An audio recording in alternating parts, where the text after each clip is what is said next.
the threes, and you got to reduce that number, but then they got other stuff out of that, maybe just that challenge of take away what made it so.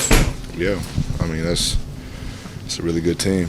I mean, I always say they have the recipe right now, and, I'd much rather them scoring over us inside the paint, inside the three-point line, rather than, hitting a bunch of open threes like they did last time. Curious, just with you, obviously got off to a fast start, and Coach was saying that more needed to be done around you offensively. How'd you like maybe the looks you guys got overall? There's an extra one.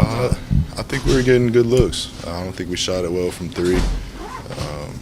It tends to happen to us on the road, so I think if we can get off to a better start, just letting it fly with confidence, that's our best chance of being a team of that caliber.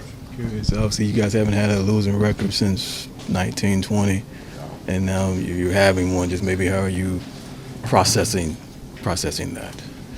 It's tough. I've said it. I didn't think I'd be in this situation, but it's a part of it. It's part of the journey. It's part of the story. So, we built it up before, and we'll do it again.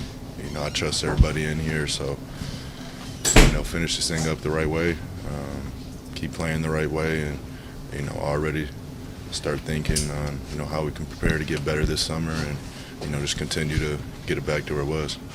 You guys have played them now 2 times in 9 days. Whenever you're playing a great team, is there something that you try to take away that they're doing that you can possibly do or the team kind of do? Well, with them, the threes, especially after the first quarter they had versus us in Phoenix. So, the game plan was to, not overhelp and, kind of just guard your man, be on the island by yourself. And I think we did a decent job with it, but, I feel like they have an answer to, a lot of the problems that you can try to throw at them. Played with Derek on USA over the summer. Spo was here a couple of days ago, and he told a story about one of the first practices he was in. He was just kind of blocking everybody.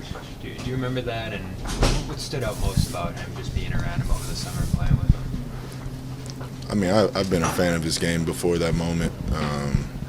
After Kawhi went out, a lot of people were skeptical about bringing him in, and I knew right away it'd be a perfect fit. He does the same thing there that he does here for them. Definitely somebody you can't leave open. He's always being aggressive, and that's what you have to be if you're that, second, third, or fourth option, to relieve pressure from everybody else. So defends at a high level. He's just a perfect glue guy, and I wouldn't even limit to calling him a glue guy. He does a little bit of everything. There were a handful of Celtics out there on that team. Did anything just kind of stand out about the way they approach things, or just their habits, or whatever might contribute to the success they've had? Yeah, I got respect for all those dudes, and always have. Before our experience this summer, I mean, JT and Drew we were in Tokyo together also. So, just like-minded individuals that I could pick the game with, and we'd figure things out. Even without the coaching staff, just communicating with each other, and a lot of the concepts that we had are very similar. So, it was fun to be around. Thanks. Thank you, man.